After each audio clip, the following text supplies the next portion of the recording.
بس دا کله د مازدیګر کور نه ووتم څنګه کور نه ووتم چوک درام ماماګانو سره ناست وم ماما ویل ما یو شیشه وړې ډېره ښه شیشه ده بس هغه زه په خبرو کوم بس چې هغه څنګه هغه مخ کړو زه پاس وختم بس ما هغه شیشه وکته خو دومره ته مې زیات څنګه تار نیولی یم څنګه را پرېوتی یم خو بس د الله فضل و بس ونیوم خو ډېر انشاءالله د مرګ نه بچ او ډایرکټ مې بجلي ټرپ شو اسپتالونو کې د هغوی تپوس نه کوي اسپتال کې خو د هغه خلکو تپوس کېږي چې د هغوی خاني وي او د هغوی لږ سپورټ وي پاټو سره تعلق وي نو دا امیر صاحب چې نن دردېږي او جړېږي او بل ته سوالونه کوي دا ځکه سوالونه کوي چې دوی قرآن حافظ دی او په دغه ورځ ما ته حفظ نه دغه شو 2 سپارې دي ورته ما ته راغو چې د حاجي مال بسال داخله راکړي او ما علم کې داخله واغشته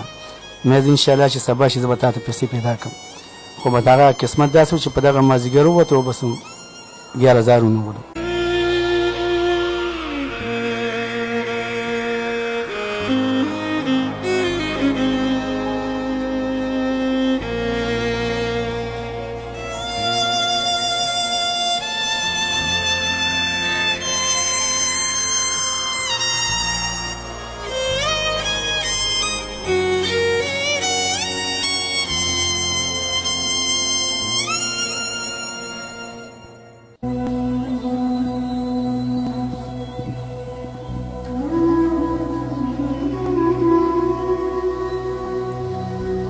بسم الله الرحمن الرحیم السلام علیکم شروع کوم په نوم د الله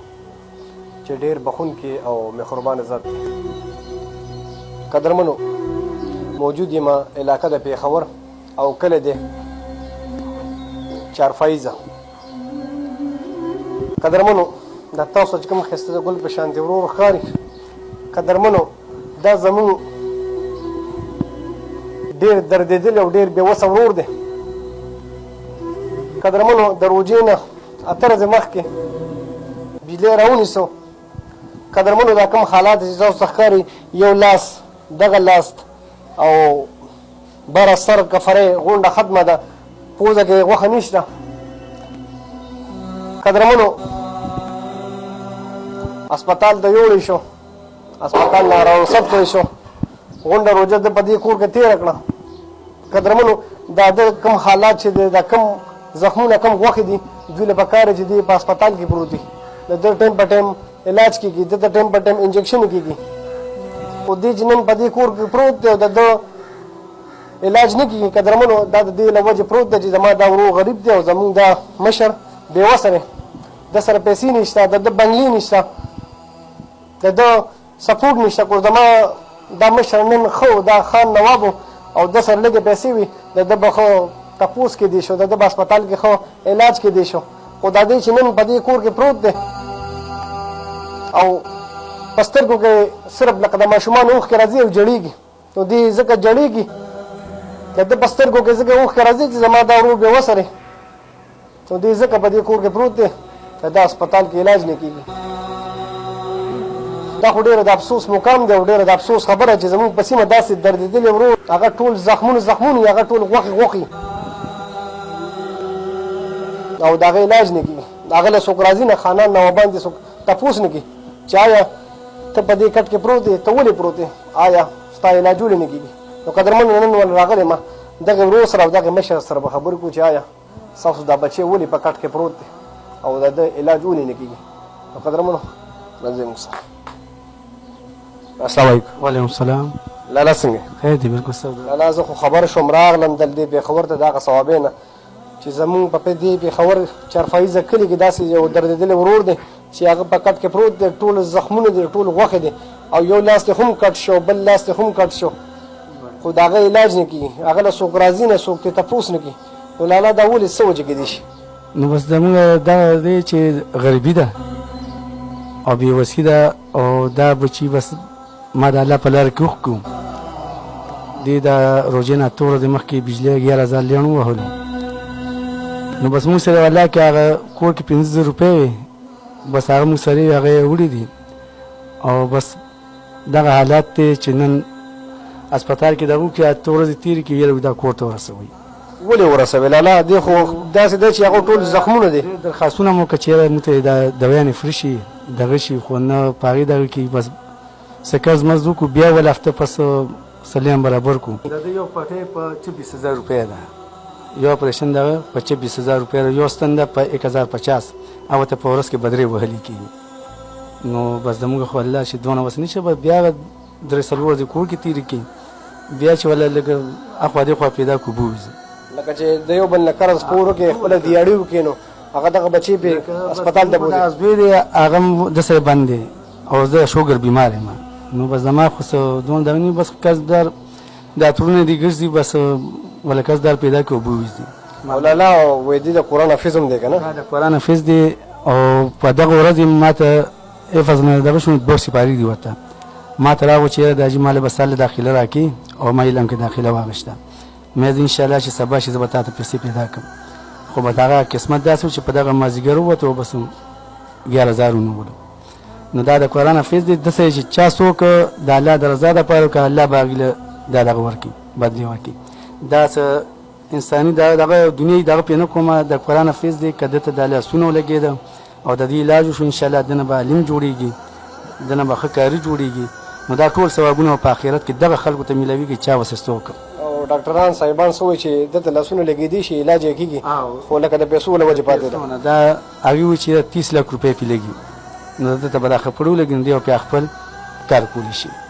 د سبق او حدیثونو دا به پې لیکلی شي د وزن کار به پې نه شي کولی خو دغه خپل ضرورت کارونه پې کولی شي هغه 30 لک روپۍ دي نو 30 لک روپۍ ما دې بیمارۍ لپاره ټول قرض کله یو ته لاس او کله بل ته لاس دغه رونو پې روان دي او نو اوس دغه د لاسونو مسله ده انشاءالله بس زه دې خلکو ته هم خواست کوم چې د الله د رضا لپاره به سره وکړي دا په ما باندې احسان نه دی دا خپل ځان له د آخرت دغه به انشاءالله جوړي که داسې چا څوک دا حافظ قرآن دی انشاءالله دنه به لوی علم جوړ شي دا دواګانې او دا ثوابونه به هغې ته رسي قدرمنو د دې مشر خبره تاسو اورېدې هغه وایي موږ سره دومره پیسې نشته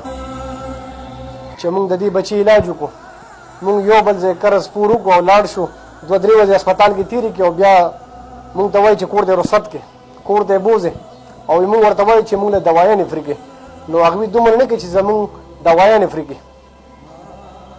نو بیا خو زموږ د غریبانانو د بېوسو خلکو بس دغه جراګانې دغه فریادونې چې یو د به سوال کړي بل د به سوال کړي چې موږ له قرض پیسې راکړه ځکه د هغوی څوک تپوس نه کوي هسپتالونو کې د هغوی تپوس نه کوي هسپتال کې خو د هغه خلکو تپوس کېږي چې د هغوی خاني وي او د هغوی لږ سپورټ وي پاټو سره تعلق وي نو دا امیر صاحب چې نن دردېږي او جړېږي او بل ته سوالونه کوي دا ځکه سوالونه کوي چې د دې هسپتال کې څوک تپوس نه کوي او علاج نه کېږي ګورو دغه ورور سره هم خبرې کوو چې دا ورور مو څه وایي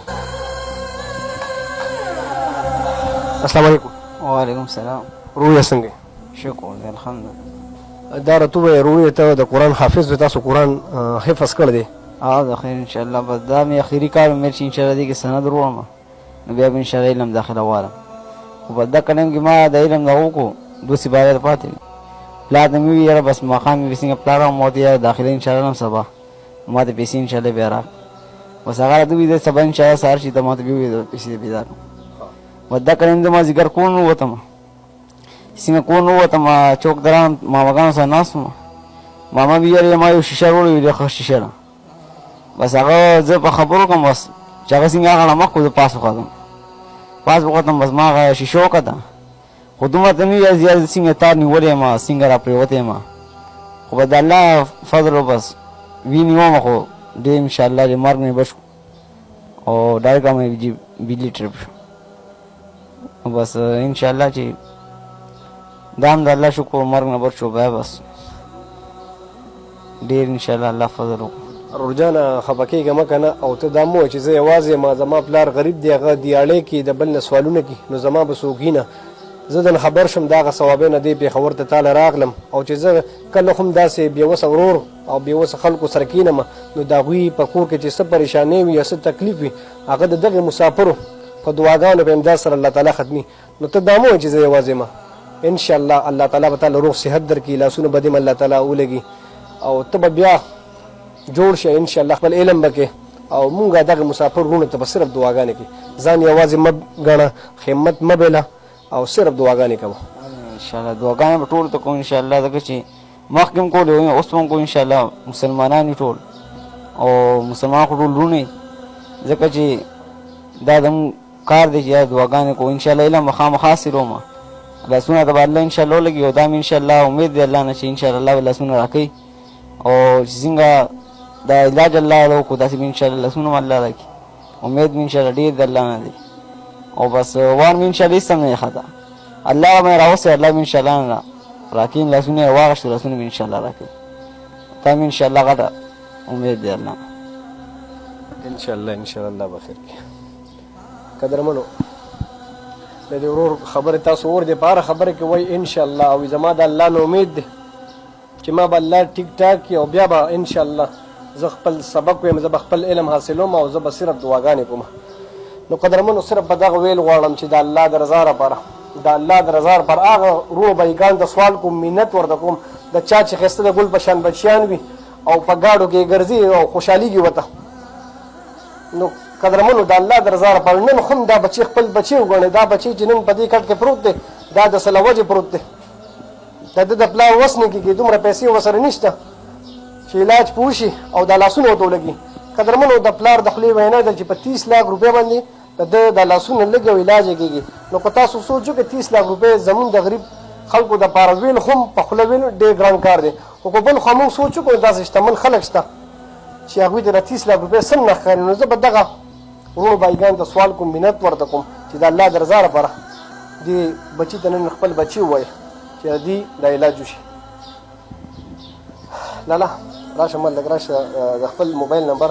دغې ورونو بایګانو ته بچیانو ته ووایي ان شاء الله د الله د رضا لپاره به دې بچي ته خپل بچي ووایي، ان شاء الله تا ته به خپل پلار ووایي. نو ان شاء الله تاسو یوازې نه یې خپل موبایل نمبر دغې بچیانو ته لږ ووایي. زه د چاپیریال اوسېدونکی یم او به دغه حادثه خو تاسو ته د روبۍ وښوله. زما بس وس او زما خواهش دا دی چې زما د بچي ته لاسونه ولګي، او انشاءالله دغه نور علاج خوشحالي به په قرض دار ولا لګیم، خو دغه زما د وس نه ډېره بهر خبره ده. نو به که تاسو راسره مرسته وکړئ انشاءالله چې دی به روغ شي، دی به حفظ وکړي، دی به علم وکړي، او انشاءالله هم ستاسو سرمایه ده، ځکه چې به په دې دنیا خو وخت تېرېږي، ارضي دنیا ده، خو که دلته هم څه جمع کړه دا به ستاسو په آخرت کې په خیر راشي، دا غټه سرمایه به ستاسو دی. زما د موبایل نمبر دی 0312 82 75 394 0312 82 75 394 دا زما د موبایل نمبر دی. قدرمنو دغه موبایل نمبر دغه تاسو په خپله واورېدو، او څوک چې وس لري او په زړه کې درد لري نو د الله د رضا لپاره دې مشر سره په خپله رابطه وکړئ چې سم د وسه کېږي، نو دې سره رابطه وکړئ چې دا زموږ ورور جوړ شي او دې خپل علم وکړي. نو څه به مونږ تاسو به دعاګانې کوو، که څوک دعاګانې اخیستل غواړئ او جنت ګټل غواړئ د الله د رضا لپاره، د الله د رضا لپاره دوی سره خپل وس مناسب ودرېږي. قدرمنو د بل راتلونکي پروګرام انتظار مو کوئ. خپل ورور جواد له ورکړي اجازت د لوی الله فمان. السلام علیکم ورحمة الله وبرکاته.